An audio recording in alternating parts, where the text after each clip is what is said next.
Hey everyone. So thanks to spring break, I couldn't find the time to update when the previous chapter came out. But thanks to the announcement of Black Clover, my favorite ongoing series, will be ending soon, it lit a fire under me, so I'll have to do my best to update because I want to be a part of the thing that brought me joy for so long. It only makes sense that this arc was going to be the last one, but I guess with the announcement of a rough timeline of ending, it made me feel a little melancholic. But in my opinion, it is at a place where I feel like it hasn't overstayed its welcome, letting it conclude while it still rings positive in the hearts of many. Alright. Sorry for getting all sappy. Let's start this review by recapping the last chapter real quick. It started with Captain Jack already looking like he was out for the count. An angry Vengeance jumps at Lucius, but is quickly injured with a time spell. All is looking pretty hopeless as an overwhelming amount of angels fill the sky and unleash devastating magic onto the kingdom. But at the last second, Yuno saves the day with a powerful magic of his own, negating Lucius' spell.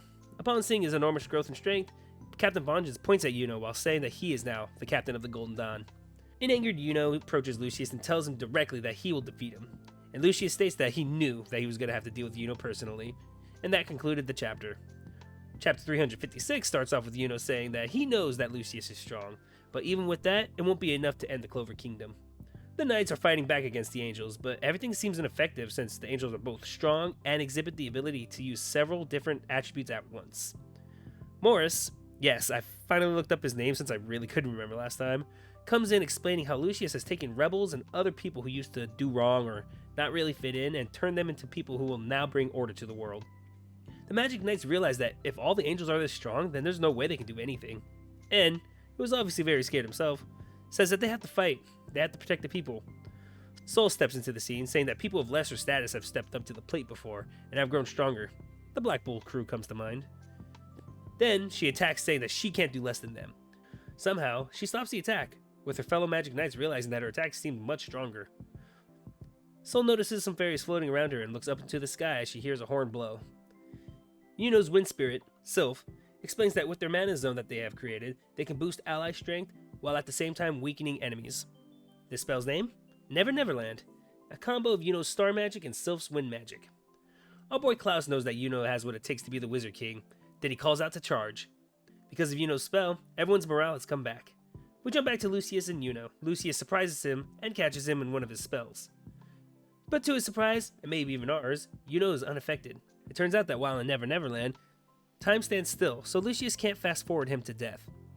Lucius, noticing that this particular spell seems to specifically defy him, states that Yuno is his rival.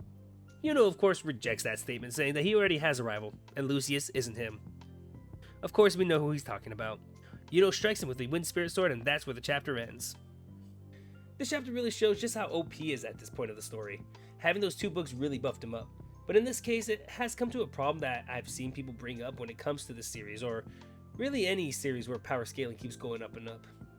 In terms of the story, we know that when it comes to the main protagonists, they will just continue to get stronger, but it does make everyone else seem redundant. Then we have the Black Bulls, which all probably have some gimmicky things that will help keep them relevant. But hey, that's all good for me. As long as the fights are super cool, I can brush off a lot of things aside, you know? I'll admit it, I am the problem. That aside though, it does look bad for the Clover Kingdom, but I can only assume that the Black Bulls will be entering the fight soon. My guess is Yuno will hold his ground for a while, but will start to waver. Then, when things seem to be turning for the worse, our boy Asta will burst into the scene like he always does. This series has a lot of characters, so much as the case that I worry that while everything is wrapping up, they will kind of be forgotten in the final fights. But hey, here's to hoping that they'll at least make an appearance soon. But with that, that'll be all for today. What did you all think of this chapter?